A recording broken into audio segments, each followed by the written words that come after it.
Permítanme presentar, tengo el honor de presentar a esta mesa, donde el tema es tendencias y estrategias actuales para mejorar la calidad del arbitraje. E iniciaremos esta mesa con la participación de la doctora Bahar Mehmani, de Scientific, Technological and Medical Journals de Elsevier.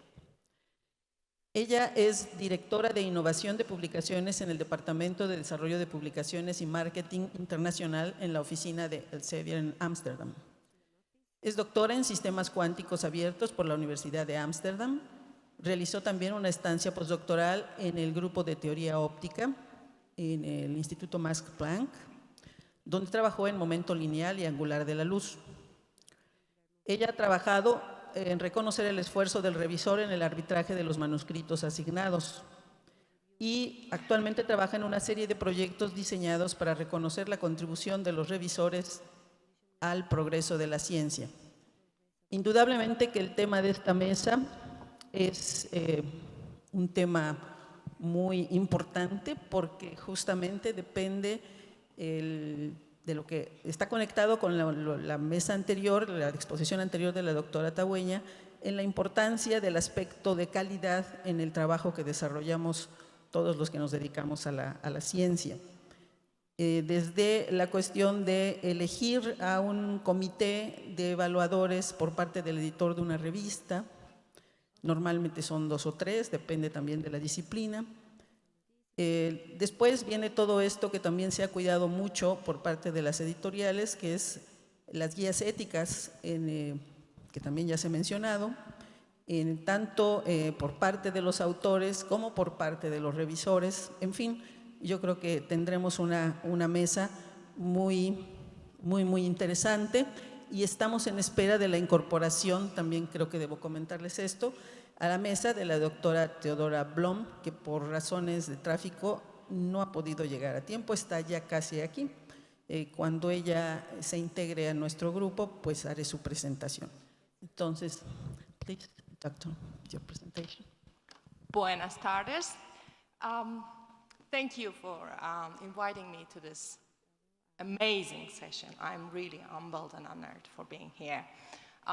Unfortunately, I'm going to speak in English, so excuse me for that. Before starting, I would like to highlight the importance in this week, which is the Peer Review Week. And it is an international event. It's a social media event where everyone who is interested in peer review, in evaluation committees, in journals, in conferences, is invited to celebrate the existence of this process and also pinpoint the issues that we face with this process and the ideas and hopes for improving this process. Every year there is a theme for the Peer Review Week. This year the theme is called Diversity and Inclusion in Peer Review. And I would like to invite everyone who's using Twitter, if you have any ideas, any questions, and you want to participate in the discussions about peer review, use the hashtags of Peer Review Week 18 and Peer Review Diversity and Inclusion. And if you have any questions that will be unanswered during the session, please don't hesitate to ask those questions on Twitter using my handle. All right, so let's see how this one works. Yes, I am going to spend this session on talking about the past, the current situation, and the future of peer review. There is a saying about if you want to go and find your way to your future, you should know where you've come from and what's your past. And that's what I'm going to focus on. That's me being...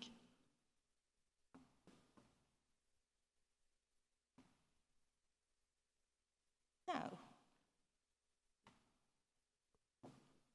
Right. So, just to make sure, am I going... De que si estoy avanzando, perdón, pero quiero revisar Quiero encontrar el orden de mis diapositivas.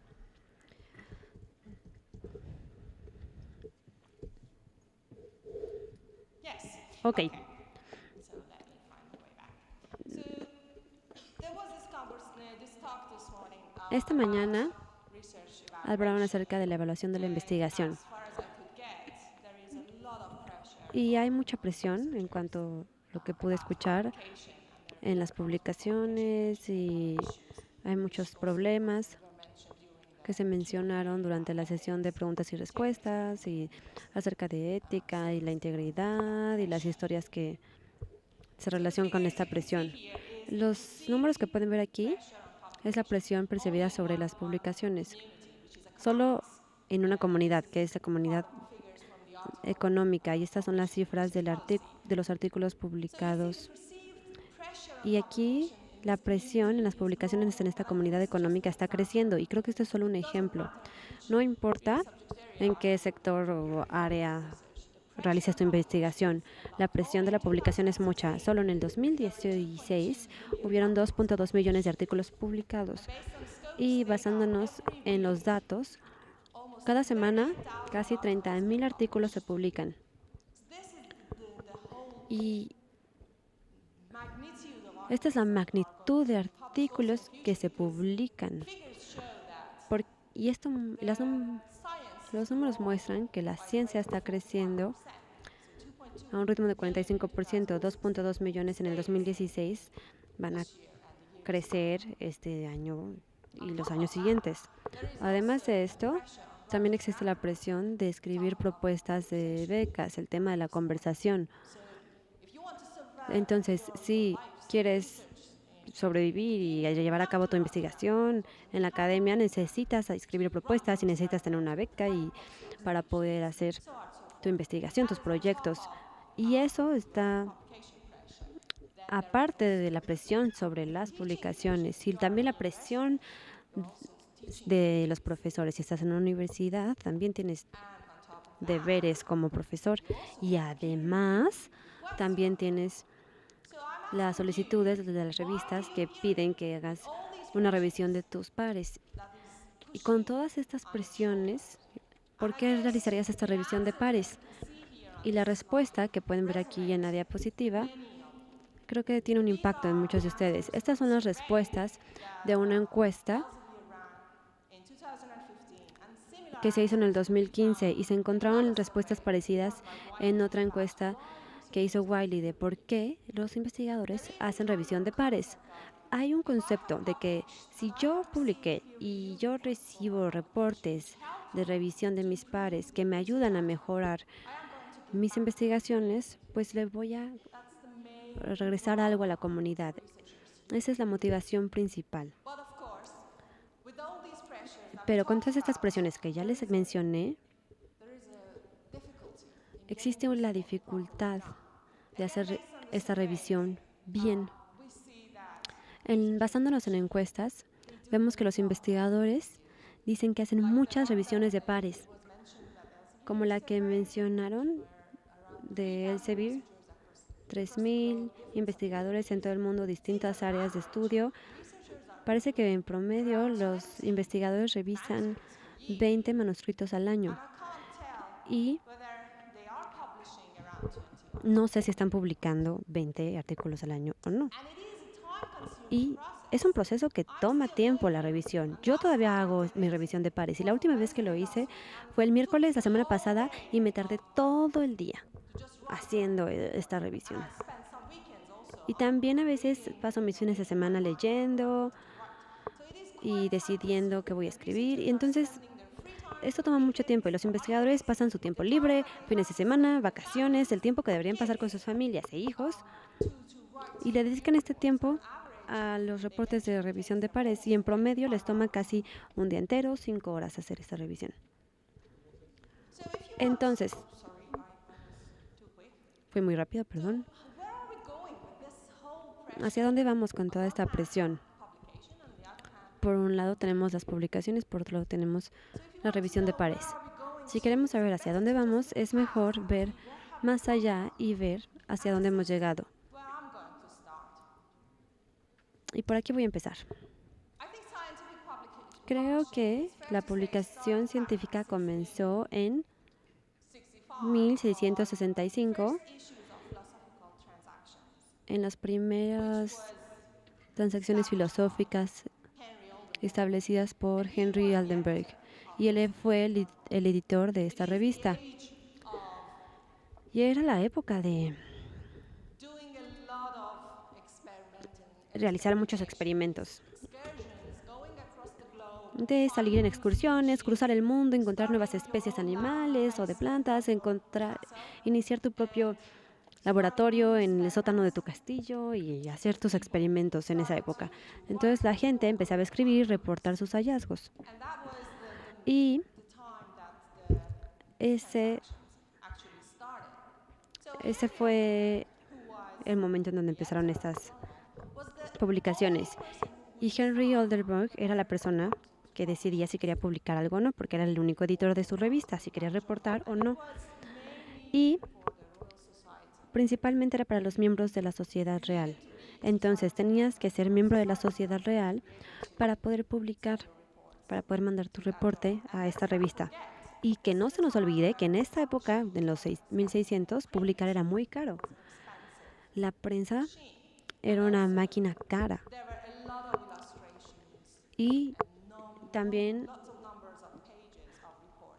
habían muchas ilustraciones en las revistas. Entonces, nos tardamos casi 250 años para que la sociedad real se diera cuenta de que no es fácil mantener la calidad y número de publicaciones sin tener un mecanismo de revisión adecuado. El editor no puede ser el único que decide. Necesita buscar a otros miembros de la sociedad y pedir opiniones para el escrutinio. Y ahí es cuando en Londres empezaron a mostrar mayor escrutinio, y fue la primera vez que el concepto de revisión de pares, más o menos como lo entendemos, nació en 1831. Por primera vez, el editor le pedía a otros miembros de la sociedad revisar el reporte que se había presentado y también escribir comentarios al respecto, si era lo suficientemente bueno, si valía la pena imprimirlo, porque se requiere una inversión, y, aún más importante, si el reportaje era bueno para el prestigio de la sociedad, si iba a mejorar el prestigio de la revista o no. Y estoy hablando de un club de hombres británicos blancos de 40 años o más. Entonces ellos decidían, todo lo que sabemos en la mecánica clásica es lo que ellos decidieron que se publicara. Y hoy estaba leyendo un blog de un científico muy famoso que buscan las publicaciones históricas de la sociedad real y encontraron un artículo de binómico que fue rechazado 50 años. Lord Rayleigh, quien era el editor, encontró el artículo en los artículos rechazados y lo volvió a publicar en la revista porque encontró mérito en la novedad de este reporte. Y así es como nuestro conocimiento se construyó con esta revista. Y mientras más pienso en los procesos, la persona que ven aquí al lado, William Whewell, quien era el maestro de la Universidad de Trinidad en Cambridge, una persona provocadora. Y eso le sugirió a la sociedad real que pusieran todos los reportes que reciben de miembros de la sociedad junto con los artículos que estamos publicando. Desafortunadamente, su sugerencia fue rechazada, pero imagínense si su sugerencia hubiese sido aceptada. El concepto de la revisión de pares, la forma en que se hace y el concepto del que voy a hablar hoy sería completamente distinto si se publicara. Sería una revisión de pares mucho más transparente. Sería maravilloso ver el reporte de la revisión junto con el artículo cuando se publica. Entonces el mundo siguió durante casi 200 años y siguió avanzando. Y las sociedades aparecían en distintos países, creaban sus propias publicaciones y revistas, y los miembros de tal sociedad publicaban sus reportes y sus hallazgos, y los miembros de la sociedad, solamente miembros de la sociedad, tenían el derecho de decidir si era un buen artículo o no, y si lo publicaban o no. Pero si avanzamos en el tiempo, a principios de 1900, la ciencia empezó a florecer de manera increíble. Muchísimo pasó en el siglo XX. Y, de nuevo, me voy a referir a mis estudios de física. Einstein publicó su artículo de relatividad especial a principios de 1900 en la revista de Alemania de Anales de la Física. Y el editor decidió que le gustaba lo que veía y lo publicó en los Anales de la Física. Y en los 30, Einstein se mudó de Alemania a Estados Unidos, ya sabemos por qué, y empezó a pensar en la mecánica cuántica y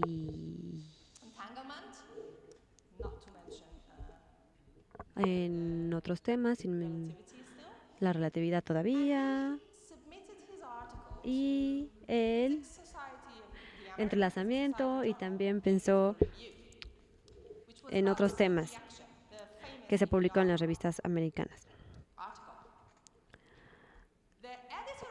El editor de la revista en esa época, la americana, quería ampliar el alcance de su revista y quería incluir la mecánica cuántica en los temas que la revista cubría. Y este tema era bastante popular, pero él no sabía nada de mecánica cuántica, entonces pensó que podría implementar una innovación en su revista. Era mandarle manuscritos de mecánica cuántica a expertos en el campo, no necesariamente miembros de la sociedad de la revista, y pedir su recomendación, y después mandar las recomendaciones ciegamente a los autores y pedirles comentarios. Y fue la primera vez que el proceso de revisión de pares ciego, con el que todos conocemos, fue presentado para esta revista. Y vean lo que Einstein dice del reporte que él recibió por su artículo. Él estaba enojadísimo. Él escribió al editor y le dijo: ¿cómo se atreve a mandar mi manuscrito a un desconocido y después mandarme su retroalimentación? Voy a sacar mi artículo y no voy a presentar mis artículos a su revista. Y mantuvo su promesa. Pero ahora esta es la norma para nosotros. En muchos campos, la revisión ciega es la norma y lo apreciamos, porque así es como la ciencia progresa y así es como confías en lo que se publica. Y así es como la siguiente generación va a aprender de lo que hemos hecho y de lo que hemos generado. Y después van a crecer su conocimiento usando lo que nosotros averiguamos y vamos a tener nuevos nichos en la ciencia. Para resumir, lo que puedo decir es que, en primer lugar, la revisión de pares no es algo fijo en el tiempo, cambia, evoluciona de lo que es, de lo que fue un club de viejitos británicos blancos a incluir la opinión de expertos, y extendió la mano del editor a toda la comunidad. Y el futuro de la revisión de pares también debería ser algo que la comunidad quiere que sea. Entonces, si quieres tener una revisión de pares más transparente, el proceso que las revistas están aplicando debería reflejar eso. Si queremos tener más inclusión en el proceso de revisión de pares y un proceso más diverso, las revistas, las instituciones, los comités de evaluación deberían responder ante nuestra petición. Deberíamos escuchar lo que la comunidad quiere. Y así empezó y así progresamos. Entonces, Lo que yo estoy utilizando, la herramienta principal, son encuestas. Encuestas que se envían de manera anual y a veces trimestral por Elsevier y otras publicaciones como Wiley. Tuvieron una encuesta muy interesante de revisión de pares. También hay otra encuesta que hace OpenAir, una organización fundada por la Comisión Europea. Y en OpenAir promueven la transparencia y también utilizan las encuestas. Hicieron una en el 2016 de más de 3,000 investigadores. Entonces, estos son como termómetros que miden lo que quiere la comunidad y cómo deberíamos organizarnos, y cómo deberían organizarse las revistas. Estas encuestas se enfocan en si estás satisfecho con el proceso de revisión de pares actual o no, cuál es el propósito de la revisión de pares en este punto en el tiempo y por qué realizas la revisión de pares.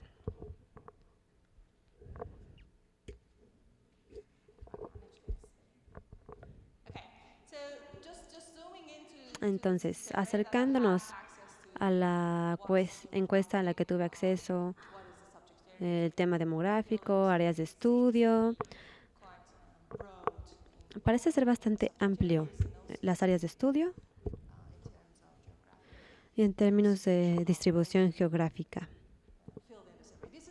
de aquellos que respondieron las encuestas. Estos son investigadores de todo tipo de rangos de universidades y en distintas etapas de su carrera. Entonces, a ver, déjenme ver si funciona. La pregunta de la encuesta: ¿estás satisfecho con la revisión de pares?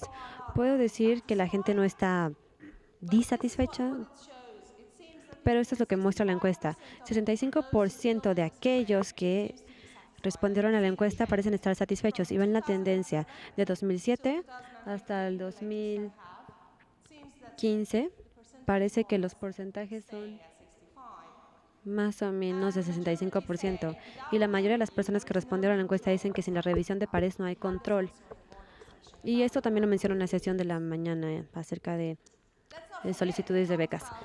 También hablamos de la presión por publicar y los artículos y demás, pero eso es solo la punta del iceberg, porque hay también rechazos y hay muchos manuscritos que van a revisión de pares y después son rechazados. También deberíamos contar eso. Y lo que vemos de estas encuestas es que los autores de manuscritos que fueron rechazados también ven el valor de la revisión de pares, aunque fueron rechazados, y creen que la revisión de pares les da retroalimentación útil acerca de cómo interpretaron sus datos, el análisis, la metodología que utilizaron y demás, sin mencionar ortografía y dedazos. ¿Y cuál viene a ser el propósito de la revisión de pares? Esta es otra de las preguntas. Y el Elsevier se enfocó en estos. Me voy a enfocar en los tres principales. El 93% de aquellos que completaron la encuesta dicen que el propósito es mejorar la calidad. Y si se está cumpliendo este propósito, solamente 63% piensan que el proceso actual de evaluación de pares está cumpliéndolo. Así es que todavía hay una área de oportunidad. Cualquier tipo de iniciativa que tiene que ver con la revisión o la evaluación de pares tiene que contemplarlo, si es que se cree que este es el propósito. El segundo punto principal fue detectar la originalidad. Esto también se mencionó ya en la sesión de la mañana. Y lo mismo ocurre en este caso. El 88% que llenaron la encuesta creen que la evaluación de pares tiene que detectar la originalidad. Y los que creen que sí lo hace es el 63%. Detectar fraudes. Este es el tercero más importante. Únicamente 41% del 81% que llenó la encuesta cree que se está detectando el fraude.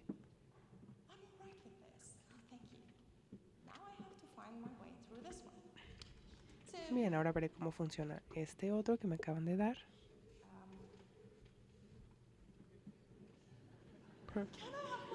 ¿Me pueden regresar mi varita? All right. Please, please, please, please, please. Yes. Okay. So, Bien. based on the purpose that De acuerdo al propósito que la comunidad cree que debe de tener la revisión entre pares, nos queda claro cuál es el futuro. Nos queda claro que tiene que ser más transparente para que la gente pueda ver que se está detectando el fraude, pero también detectando la originalidad y si está mejorando la calidad o no. there should be way more training. Tiene que haber mucha más capacitación, más instrucción para que los investigadores puedan hacer una evaluación adecuada y de esta manera aumentar la calidad de los manuscritos, detectar la originalidad y detectar el fraude.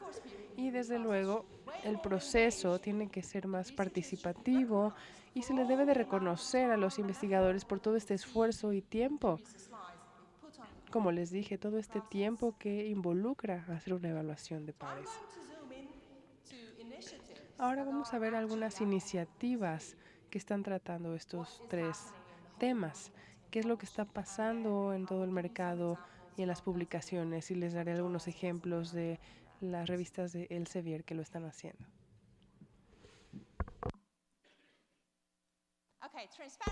En cuanto a la transparencia, ya mencioné la encuesta de OpenAIRE que se enfoca en la transparencia. Y lo hemos notado, muchos investigadores de alguna u otra forma están experimentando el proceso de transparencia. De todos los niveles, se puede ser transparente en el sentido en el que cuando ves un artículo, puedas ver quién lo revisó, quién lo evaluó, o incluso puedes ver qué es lo que dijo el evaluador. Y muchas veces simplemente ves qué tipo de modelo se utilizó para evaluarlo, si fue ciego sencillo o doble, cuántas personas lo evaluaron. Y parece que la comunidad de investigadores creen que esto es en lo que tenemos que enfocarnos. Desafortunadamente,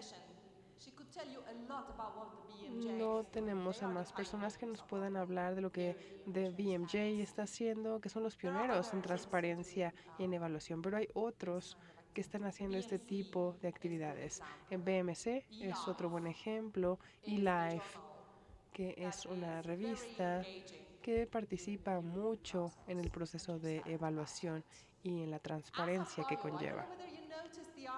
No sé si han visto un artículo de Nature, en la revista de Nature, y el coautor demandó que se publicaran los reportes sin que se nombrara a los evaluadores.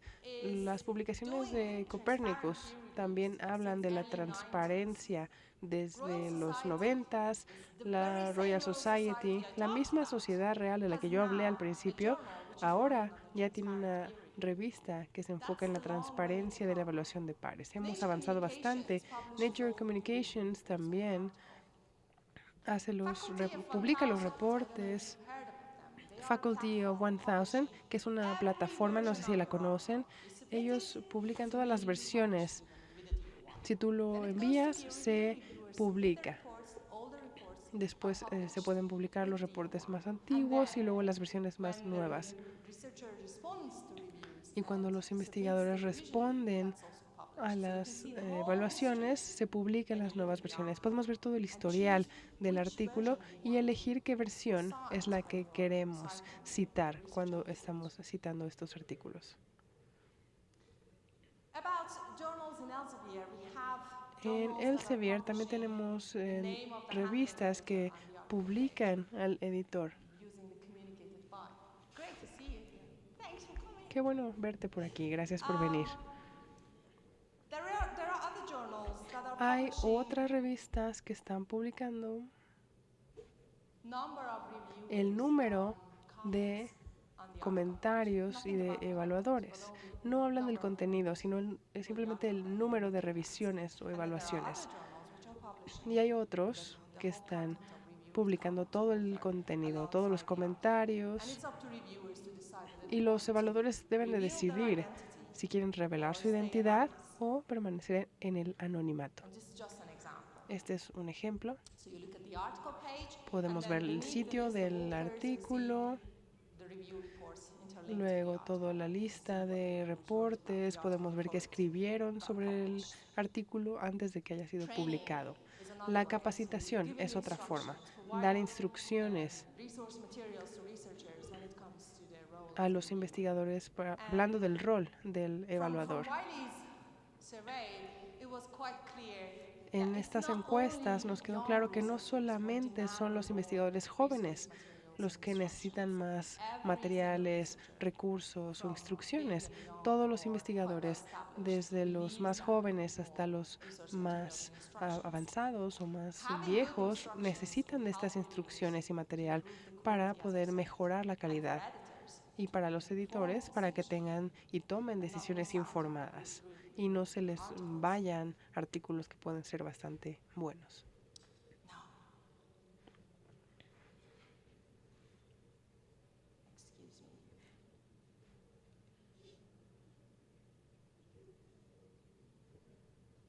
Excuse me.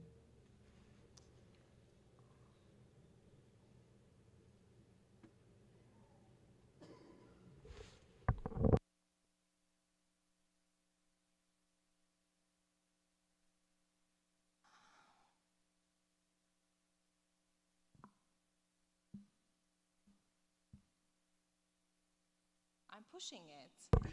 Lo estoy apretando, pero no pasa nada. ¿Alguien me ayuda? ¿Me pueden regresar el que tenía antes? There it is. So what's happening on training? Bueno, entonces, ¿qué es lo que está Again, many ocurriendo publishers actualmente en are cuanto a la providing capacitación? Wiley is a good example. If you look at their Wiley es un buen online ejemplo. resources, Podemos ver los recursos en línea y hay una larga lista de puntos o elementos que el evaluador tiene que conocer para hacer una buena evaluación de pares. También hay cursos gratuitos para hacer una buena revisión. peer review. Publons también está dando cursos en línea.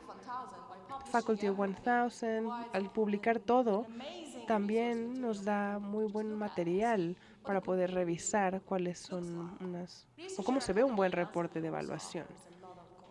Y la Elsevier también da webinarios, cursos. Tenemos aquí otros también y Live, como les digo, que nos da bastante información.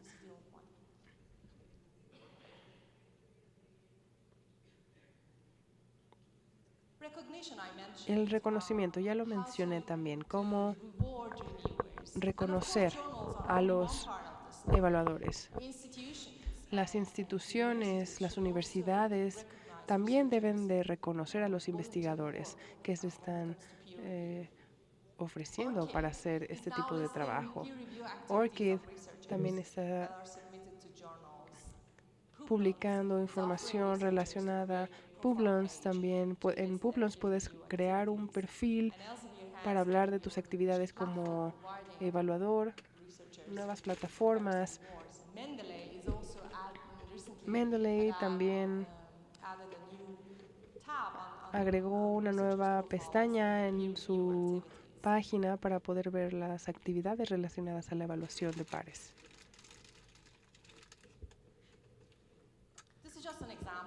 Este es el ejemplo de una página de perfil en la plataforma de Elsevier. Los investigadores están haciendo evaluaciones y aquí pueden ver la lista de las evaluaciones que hicieron y pueden recibir certificados de aquellas evaluaciones que realizaron y tener descuentos en libros de Elsevier y en otro tipo de servicios.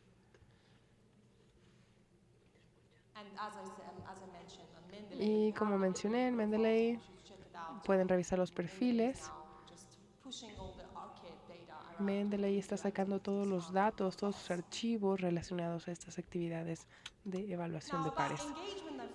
Ahora, en cuanto a la participación y la retroalimentación, me voy a enfocar en una cosa, en una iniciativa que tiene Elsevier. Y les voy a dar los números únicamente de una revista que lo está haciendo. Es de biología molecular. El concepto aquí es que los editores te tienen que invitar, pero ¿y si los editores nos dicen la comunidad está invitada para registrar su interés de evaluar para esta revista. Este es un experimento que empezó apenas hace 2 años con una revista. En la página de inicio de la revista lo pueden ver, hay un texto que dice que se está invitando a la comunidad a ser parte del proceso de evaluación y se les va a dar retroalimentación y un reconocimiento, y si uno está interesado puede registrarse y entran a una lista en donde se pueden identificar como autores, pueden usar ORCID o Scopus ID y decir qué es lo que quieren evaluar, o si ya tienen experiencia previa de evaluación, cuáles son sus áreas de experiencia.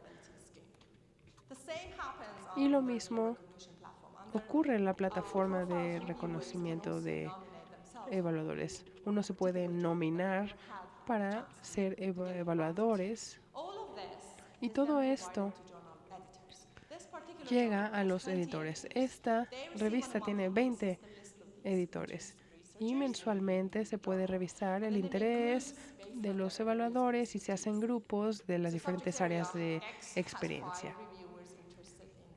Tal vez hay 5, 3, X, Y, número de evaluadores interesados en un área. Y entonces se van haciendo revisiones de estos grupos de investigadores que quieren evaluar.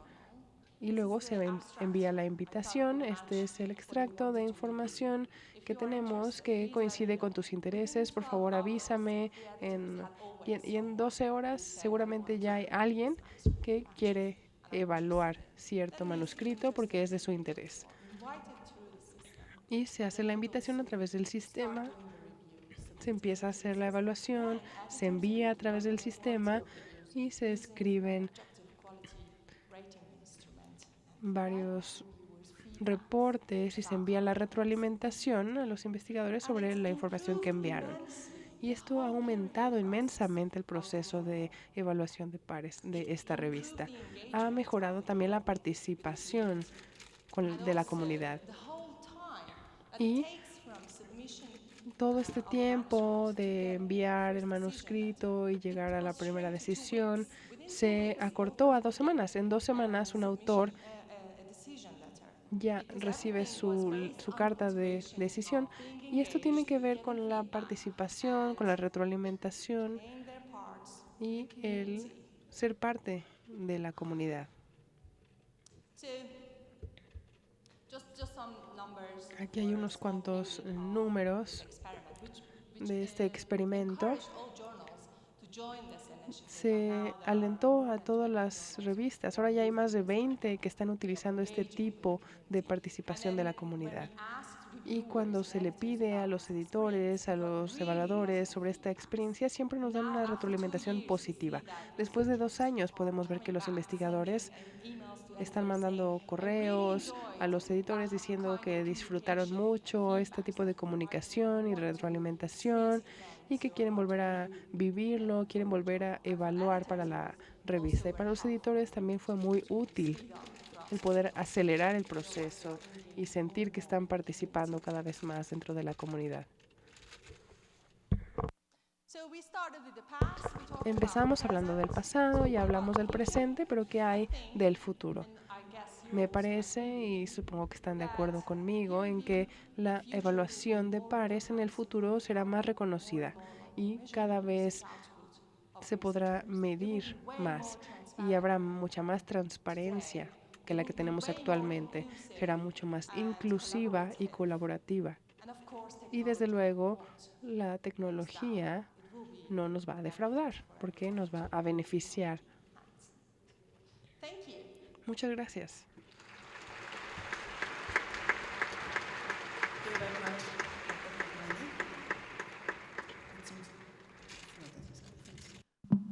Muy bien. Antes de presentar a la doctora Bloom, quisiera comentarles que está, bueno, ya se habrán dado cuenta, la traducción simultánea. Las preguntas, ellas tienen los equipos de traducción simultánea, de modo que ustedes pueden hacerlas sin ningún problema. No están llegando muchas, así que los invito, por favor, a hacer preguntas. También les recuerdo que en el vestíbulo de este auditorio se encuentra en escritorios para recibir las donaciones de libros para las casas Cali del CUPS, del Centro Universitario de Participación Social, para todos los que quieran donar libros. La meta es alcanzar los 1,800 libros en estos 2 días. Bueno, permítanme, now I will present you, Professor Blom, Dr. Blom, presentarles a la doctora Theodora Blom. Ella es, editora ejecutiva del British Medical Journal, es doctora en desarrollo de biología celular por la Universidad de Cambridge. Trabajó como becaria postdoctoral en Harvard Medical School, investigando la regulación del ciclo celular. Trabajó como editora en el equipo de biología de Nature y en 1992 se unió a la revista incipiente Current Biology.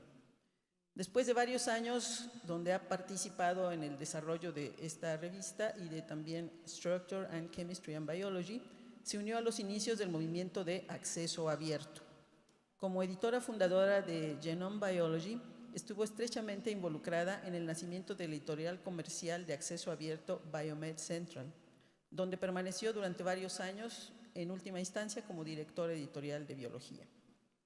Después de trabajar como consultora editorial independiente con varios clientes, se unió a la publicación sin fines de lucro Public Library of Science, PLOS, en 2008, primero como redactora en jefe de PLOS Biology y más tarde como directora editorial de biología con responsabilidad adicional para PLOS Computational Biology y PLOS Genetics.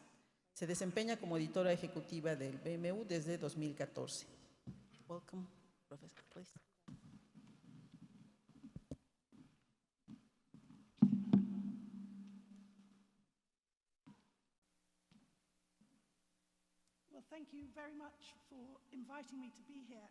Muchas gracias por invitarme y una disculpa por haber llegado tarde.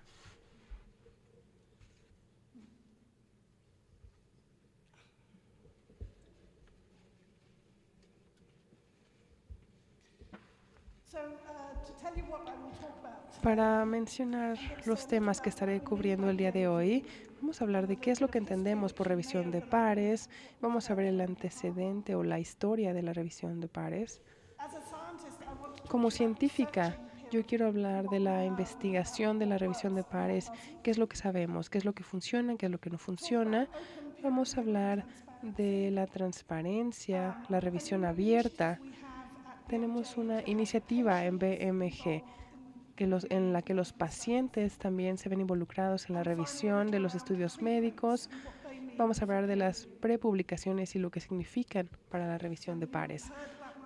Ya escucharon mis antecedentes y tienen que tener en mente que yo trabajo en BMJ y estoy participando en el desarrollo de las prepublicaciones en nuestro servidor de prepublicaciones y también organizo un congreso de revisión de pares.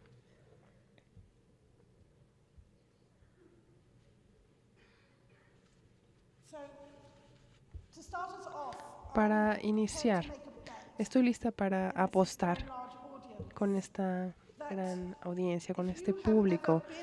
Si alguien ha trabajado en revisión de pares o lo ha experimentado de alguna manera, alguna de estas declaraciones va a ser cierta para ustedes. Seguramente se han quejado de la revisión realizada por algún colega o han escuchado a alguien más quejarse de la revisión de pares.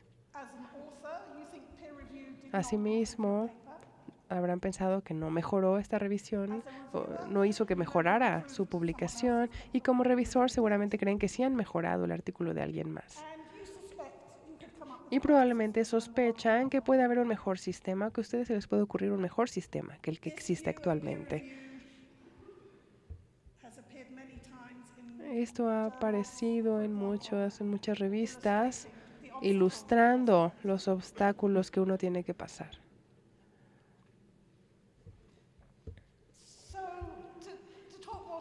Y para hablar más en serio de lo que es la revisión por pares, El Comité Internacional de Editores de Revistas Médicas trató de definirlo y los puntos clave que hicieron es que es la evaluación crítica de los manuscritos realizada por expertos que no son empleados o no forman parte del equipo editorial y es una parte clave del proceso científico. Cuando hablamos de la revisión por pares, tenemos que dividirlo en dos partes: la revisión técnica y lo que viene siendo la selección editorial. La revisión técnica es el trabajo realizado, la estadística, las conclusiones que hacen los autores de los datos que obtienen. Pero la selección editorial es otra cosa. Es un editor diciendo si es importante para la revista o está complementando aquellos que ya tengo y que le estoy ofreciendo a mis lectores. Y debo decir que casi todas las quejas relacionadas con la revisión por pares tiene que ver con la selección editorial.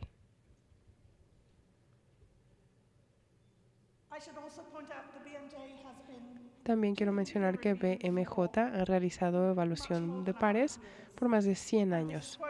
Y esta cita viene del editor en 1893 que le escribía a sus colegas.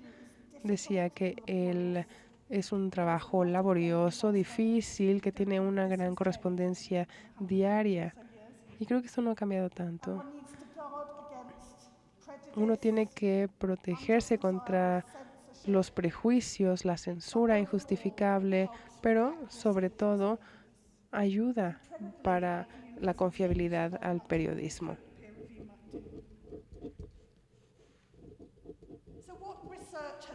¿Y qué investigación se ha realizado para decirnos qué es lo que funciona y qué es lo que no funciona? ¿Para qué sirve la revisión y cómo podemos garantizar que estamos logrando algo? Hay que investigar la historia, asegurarnos de aprender las lecciones que nos da la historia. Esto lo obtuve del congreso que tuvimos en septiembre en Chicago el año pasado. Aquí estamos viendo los archivos de la sociedad real y, para ser honesta, se parece mucho a lo que yo hacía cuando empecé a trabajar. Tenemos el reporte de un evaluador y se parece a uno de la época moderna, aunque tiene muchísimos años.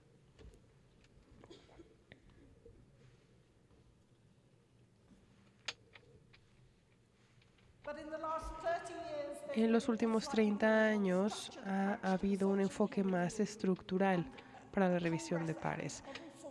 Hay un congreso que se lleva a cabo cada 4 años para presentar los resultados que tienen que ver con la revisión por pares. Y yo soy una de las organizadoras. Lo primero que tenemos que hacer en la investigación de la evaluación es llegar a ciertos estándares. Por ejemplo, ¿cómo vamos a saber si una revisión, si un reporte es bueno y si es útil? Y en este documento, que es de algunos colegas, están presentando la idea de tener una evaluación estándar de la evaluación para ver si es una evaluación buena o mala.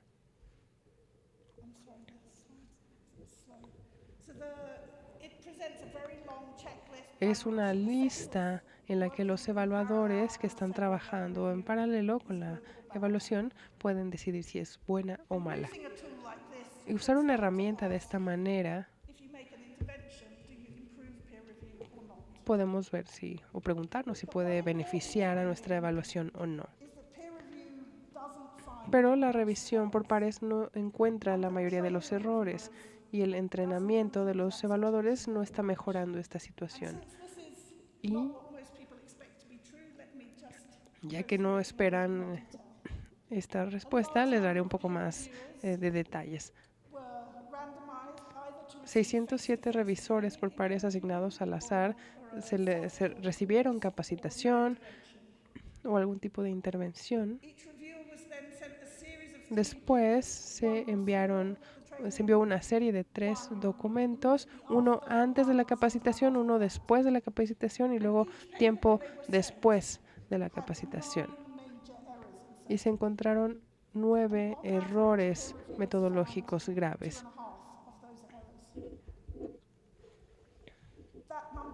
Este número no subió tanto después de recibir la capacitación y luego subió un poco más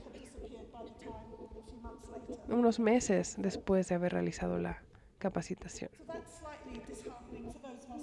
Y esto no nos ayuda mucho porque hay gente que cree que ayudaría a la capacitación, pero en realidad no hemos tenido ese resultado. ¿Y qué hay del tiempo que tenemos que emplear en una revisión?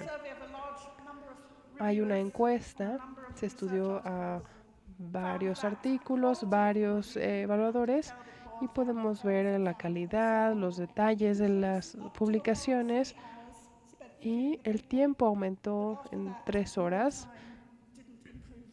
pero después que hayan habido más horas de evaluación no quiere decir que haya mejorado. En promedio se pasan unas 5 horas haciendo la evaluación, pero después de 3 horas yo creo que ya no hay mucha diferencia. ¿Y qué nos hace ser buenos revisores? Una disculpa para aquellos que ya tienen mi edad, pero en general ser un buen revisor quiere decir que tienes menos de 40 años. Tienes que ser conocido y tener algún tipo de metodología en cuanto a estadística. Hay 2 estudios más que voy a mencionar porque me parece que son interesantes. Las tablas, las figuras cambian mucho luego de la revisión por pares. La respuesta es no mucho. Y cuando se le pide a los autores que sugieran evaluadores que son diferentes a los que elegiría la editorial.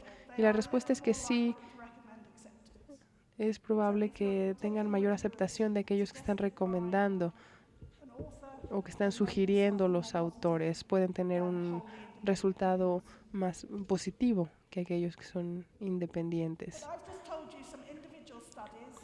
Ya hablé de algunos estudios individuales. Por ejemplo, en el 2007, la revisión de Cochrane hizo una revisión sistemática de la evidencia compleja y concluyeron que hay muy poca evidencia que nos diga que la revisión de pares hace algo o beneficia de alguna manera. Claro, no quiere decir que no sirva de nada. Ellos sugirieron que se requieren de más estudios al respecto.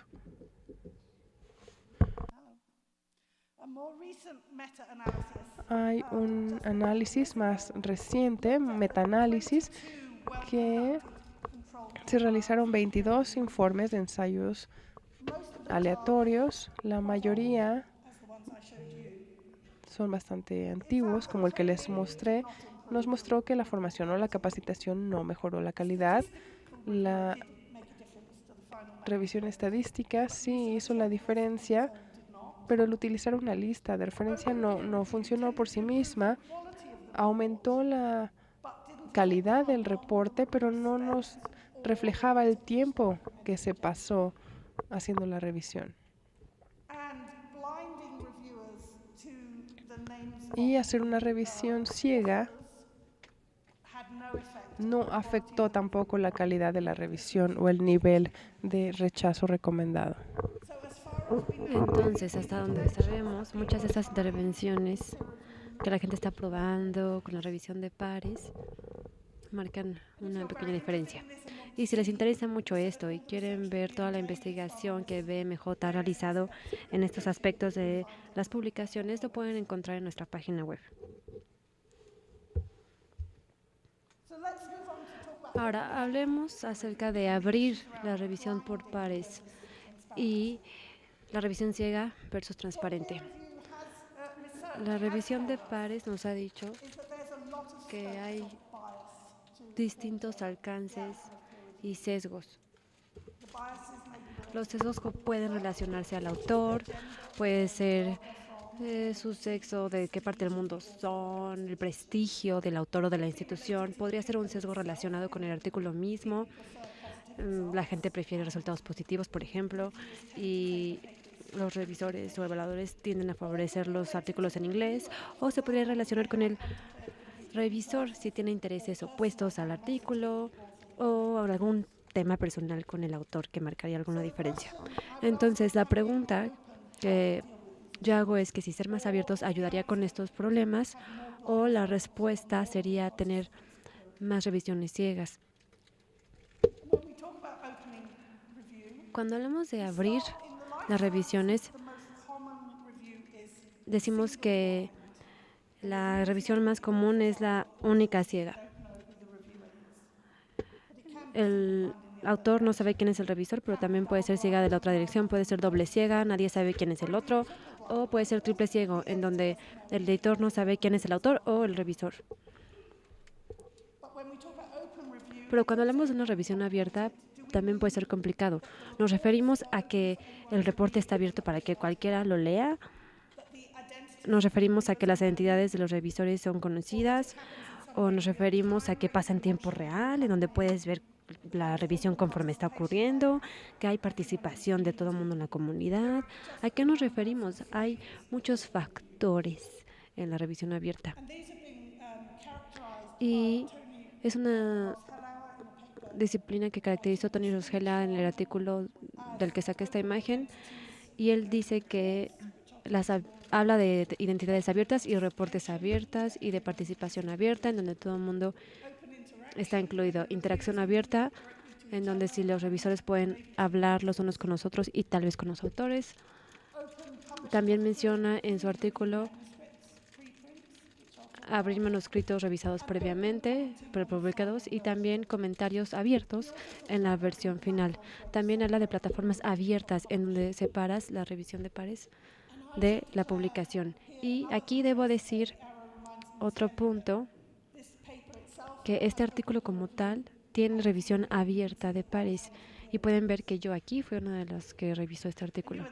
Ah, tú fuiste la otra, ¿verdad? Nos gustó este artículo. Y recientemente hubo un llamado de ASAP Bayo, este grupo de comunidades, junto con unos financiadores, y dicen que se necesita más apertura, por lo menos hasta el punto en el que los artículos publicados también tengan los reportes publicados junto al artículo, para que veas el proceso que llevó a esta publicación.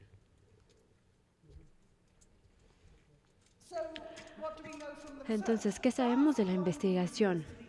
Cegar a los revisores de la identidad de los autores o revelar la identidad del autor al revisor afecta la calidad de la revisión. Seguramente van a poder adivinar. No. No marca una diferencia significativa.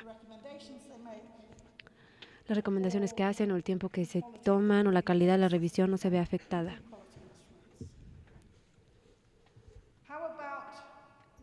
¿Y qué pasa si revelamos la identidad del revisor al autor? ¿Eso afecta la opinión del revisor? ¿Son más tímidos con sus opiniones si el autor sabe quién es el revisor? La respuesta, que podría ser aún más sorprendente, es no. Ahí está la respuesta. No hay un efecto en la calidad de la revisión, las recomendaciones. Sí aumenta un poquito la cantidad de revisores que rechazan la revisión. Hay algunos que no les gusta que el autor sepa cuál es su nombre y rechazan hacer la revisión.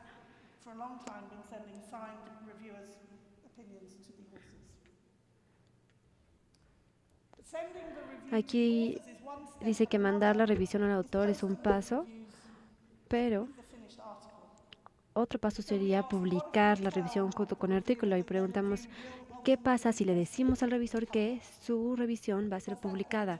¿Eso afecta la calidad de su revisión o no? Y la respuesta es, de nuevo, no. En realidad no tiene una diferencia importante, y sí aumenta un poquito la cantidad de revisores que aceptan la revisión. Y BMJ sí publica las revisiones junto con el artículo del autor y con la firma del revisor.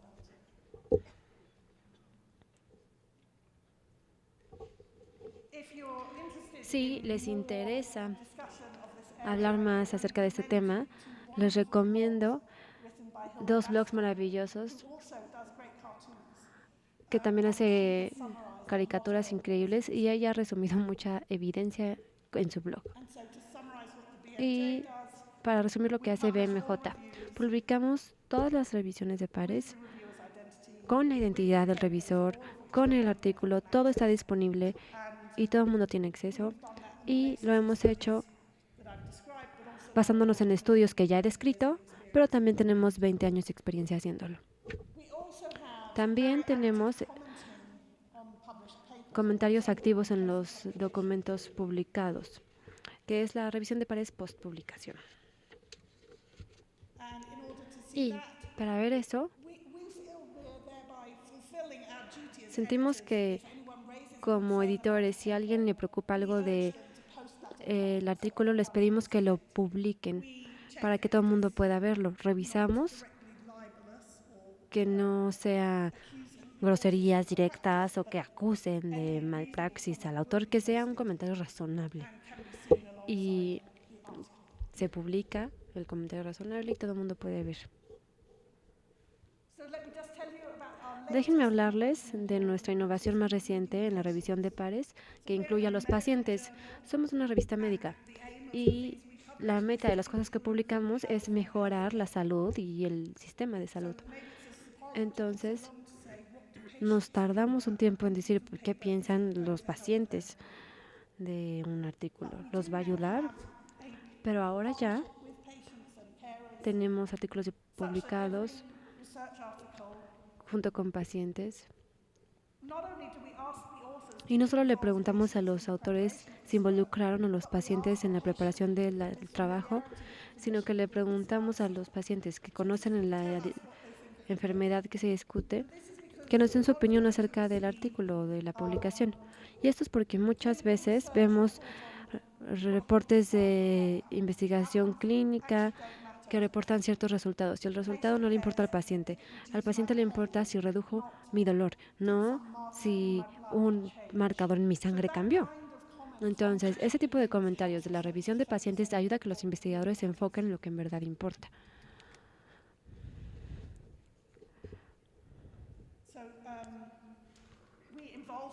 Entonces, nosotros involucramos a los pacientes en la etapa de discusión de evaluación de un manuscrito para publicación, escribir una revisión formal como cualquier otra revisión de pares y ya tenemos años de experiencia con esto. Entonces, ahora ya tenemos una base de datos de pacientes revisores, se les envían invitaciones junto con los otros revisores y les decimos que no esperamos que evalúen la parte estadística o los detalles del método, solamente queremos la perspectiva como paciente. Y tenemos investigación continua que sugiere que están dispuestos a aceptar la invitación tanto como otro revisor y que también pueden dar un reporte y de hecho son un poco más rápidos entregando su revisión que los revisores académicos y la mayoría recomendaría este enfoque a otros pacientes. La mayoría de los pacientes firman sus revisiones, aunque si no quieren firmar, si solo quieren hacer la revisión, si no quieren que el mundo sepa cuál es su enfermedad, les permitimos que sea anónimo. Y la mayoría de los pacientes dicen que cuando realizan comentarios a los autores responden muy amablemente y sí realizan cambios en el artículo de acuerdo a lo recomendado. Y como tenemos esta revisión de pares abierta, en donde vemos la revisión del par en una pestaña, también podemos ver lo que dijo el paciente. El último tema en el que me quiero enfocar es cómo publicamos más rápido. Porque el proceso de la revisión de pares y la selección editorial tiende a desacelerar la rapidez en la que se comunican los resultados entre investigadores. Y entonces estamos hablando de las prepublicaciones, es un tema bastante popular y la meta aquí es acelerar la ciencia. Las prepublicaciones permiten que la gente debata, hable y tenga retroalimentación antes de publicar, tal vez de esta forma mejorando el artículo, aunque eso todavía no lo investigamos, y permite que los autores tengan un sello de cuando tienen el trabajo listo y no se tienen que preocupar porque alguien más publique antes que ellos. Y las prepublicaciones son casi siempre gratuitamente disponibles. ¿Y por qué importa la rapidez? Del lado izquierdo de esta diapositiva van a ver el tiempo promedio para la revisión de pares y no ha cambiado tanto.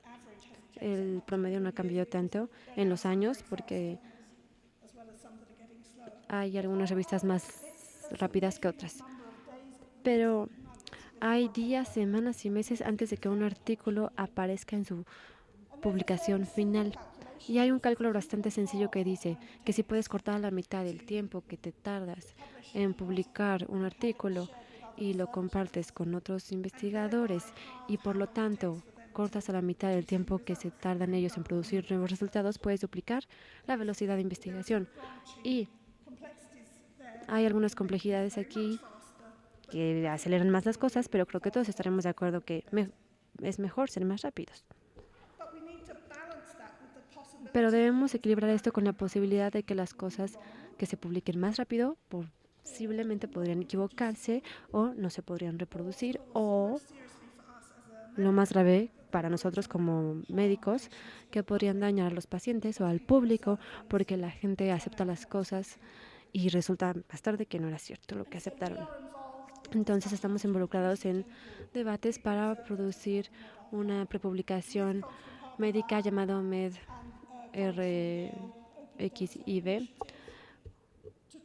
para tratar de reducir los riesgos que vienen de las prepublicaciones clínicas, haciendo un escrutinio antes de que se prepubliquen, resaltando que estos no tienen la revisión de pares todavía, permitir comentarios, vincularlo con el artículo final publicado cuando esté disponible y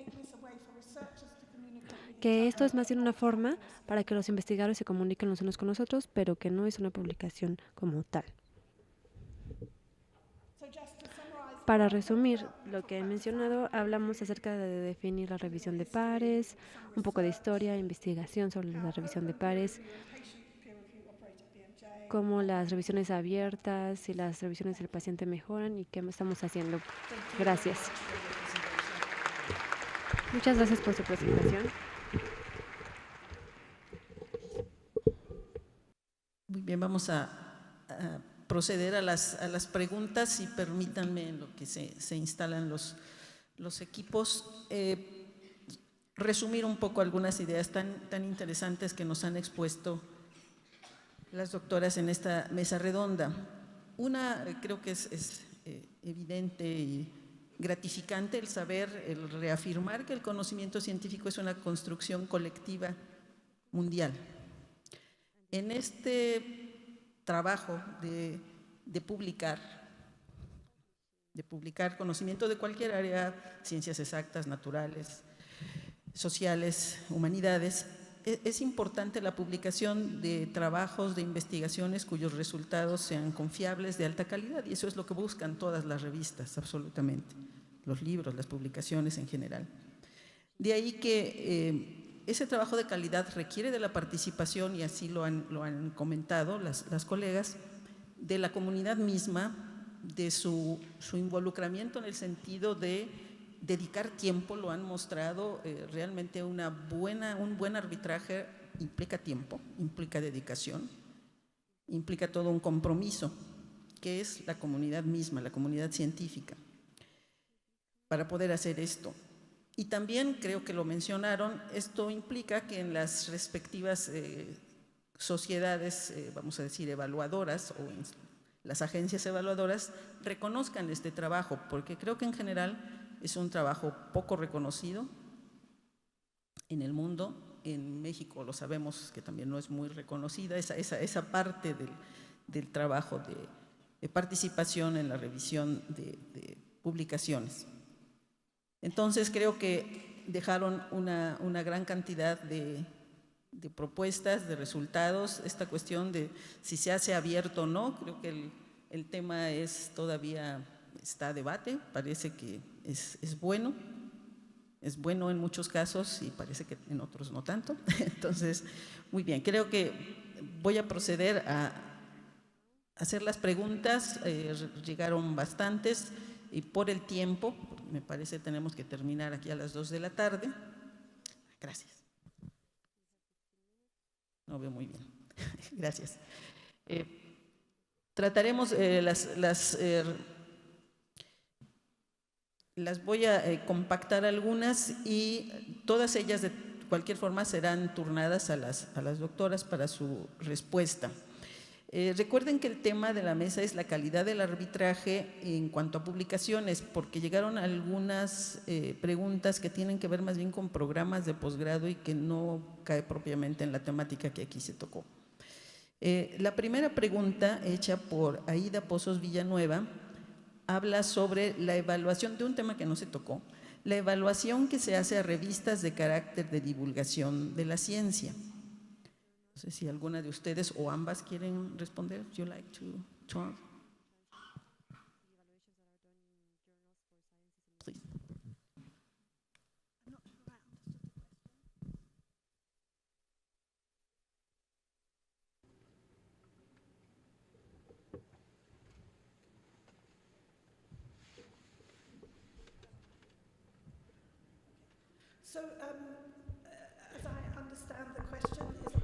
Como entiendo, la pregunta es si hacemos revisión de pares de artículos que no son de investigación, y la mayoría de las revistas sí hacen este tipo de revisión, pero tal vez con otro tipo de estándares, porque están preguntando más bien si esto es interesante, si atrae a los lectores y si es útil, pero sí deberían tener revisión de pares en estas revistas de diseminación científica, y no conozco ninguna investigación de cómo se revisan estos artículos.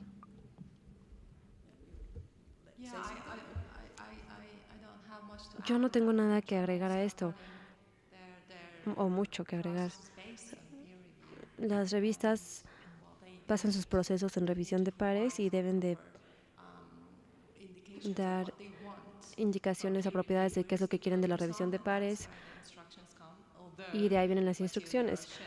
Aunque el material muestra que no es tan prometedor, y combinar las instrucciones con retroalimentación ayudaría, y debe ser claro para los revisores cuáles son los aspectos que una revista quiere en un manuscrito, qué es lo que la revista quiere que se revise en el manuscrito y cuál es el modelo del autor. Y es recomendable para que todos los que reciban una invitación de revisión de pares lean las instrucciones de la revista con cuidado antes de iniciar el proceso. Otra pregunta es la siguiente, que propone Guillermo Santamaría Juárez. ¿Puede disminuir el tiempo de respuesta de un dictamen de evaluación de un artículo? Ya que el tiempo para saber si un artículo está aceptado tarda de más de 4 meses y este puede ser negativo.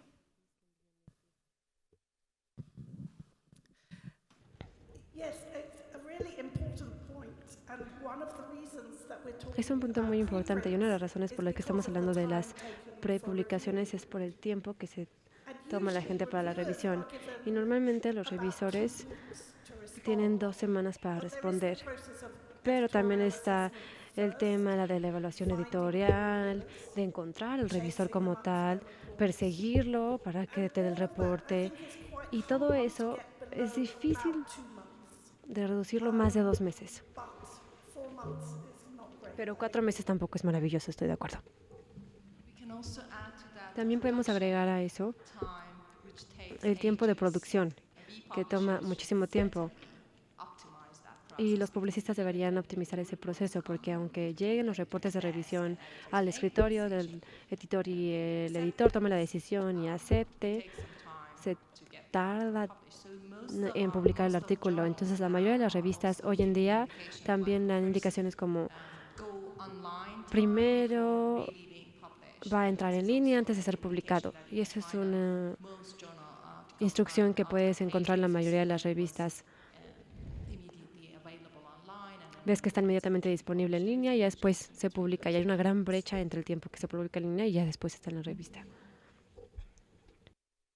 Well, this is a very complicated question, that one. Perdón.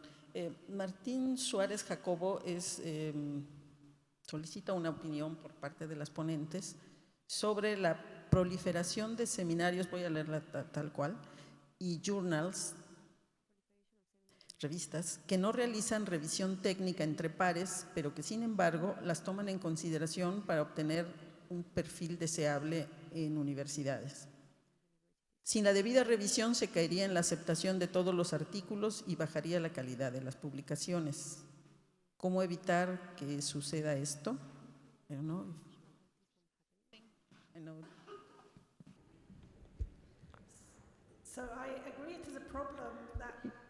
Yo estoy de acuerdo, hay un problema. La gente siente que publicar más ayuda a su carrera, pero nos gustaría que publicaran solamente cuando tienen algo importante que decir, ya sea investigación o un artículo de revisión. Y debemos urgir a la gente involucrada en la evaluación y los que evalúan a los investigadores en las universidades y en las agencias de financiamiento, que utilicen enfoques más sensibles para evaluar el valor de una persona que vaya más allá de solamente escribir muchos artículos. También en la sesión de la mañana hubo una plática brillante acerca de tener muchísimas métricas diversas, incluyendo el impacto que el investigador tiene en su carrera. Y la revisión de pares es un impacto alto o importante que no se reconoce como debería. Entonces sí debe haber una mejora ahí. Verónica Sánchez Hernández pregunta que desde su experiencia, ¿cuáles son las habilidades más importantes, conocimiento, en fin, que debe tener un revisor para ser considerado como un buen revisor y que realmente aporte algo al autor?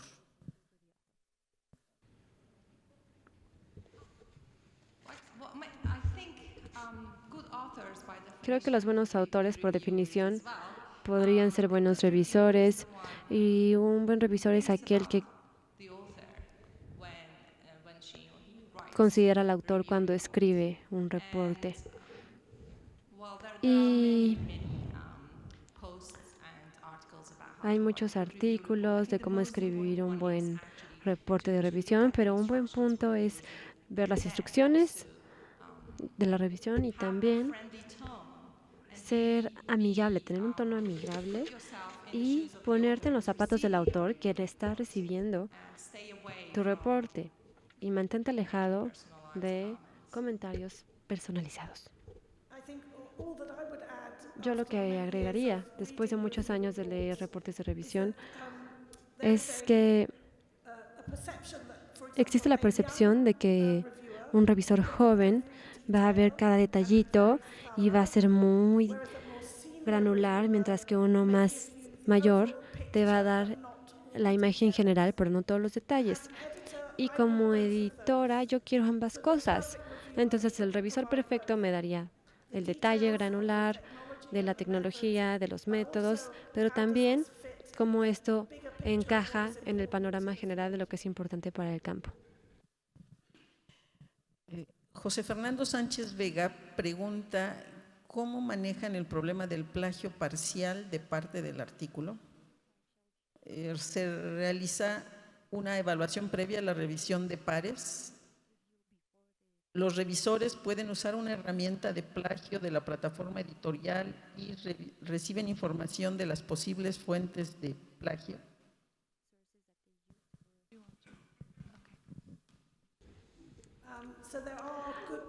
Hay buenas herramientas ahora, son automatizadas y hacemos la lectura de cada manuscrito antes de la revisión de pares. pero no es increíblemente inteligente esta herramienta. Entonces, si la gente cambia un par de palabritas, si lo traduce de un idioma al otro, entonces estas cosas no van a ser tan evidentes. Sí, y para agregar al comentario de Teodora, hace mucho tiempo, si va a ser una evaluación profunda, tiene que ser lenta, y parte de la revisión de pares ocurre a nivel editorial. Y una de las primeras revisiones es correr el manuscrito en un software como Authenticate, que nos da revisiones de similitudes, y algunas revistas también tienen estos reportes de similitudes, interpretación del manuscrito, pero a los revisores siempre se les pide que si creen que falta integridad o hay un posible plagio, siempre lo digan. La última pregunta, Blanca Isela Castillejo Suástegui pregunta: ¿cómo asegurar que la revisión por pares, que la realizada por los pares, no cambie la esencia del artículo con el deseo de publicarlo?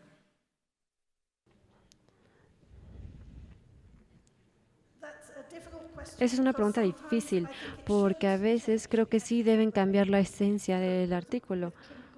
Por ejemplo, con los resultados de pruebas clínicas,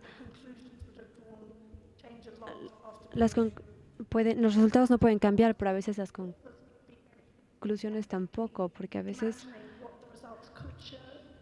nos imaginamos entusiásticamente que podrían mostrar resultados, pero durante la revisión queremos mantener la voz del autor en el artículo, pero a veces la revisión de par va a cambiar aspectos importantes del artículo por la naturaleza. Y otro aspecto es, claro, que todos somos seres humanos, todos tenemos sesgos, todos de vez en cuando nos vemos tentados a usar la autoridad que tenemos de manera negativa. Entonces hay casos también en los que los revisores le piden a los autores que citen demasiados artículos que ni siquiera son relevantes para el artículo. Y como autor, todo el mundo tiene el derecho de hablar de sus preocupaciones directamente con el autor, con el editor, e informarme al editor que a veces el revisor está poniendo requisitos injustos.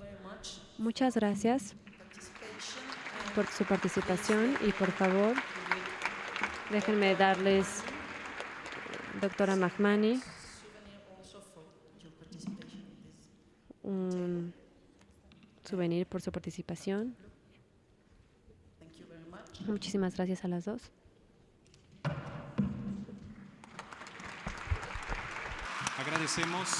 Agradecemos a nuestras conferencistas en la mesa Revisión de Pares, Tendencias y Estrategias Actuales para Mejorar la Calidad del Arbitraje. Muchas gracias a la doctora Teodora Blum, Executive Editor, BMJ, y a la doctora Bahar Mehnani, Scientific, Technological and Medical Journal, Elsevier. También la doctora María Eugenia Mendoza Álvarez, directora del Instituto de Física de la UAB, recibe su reconocimiento y la medalla alusiva a este 7º seminario entre pares.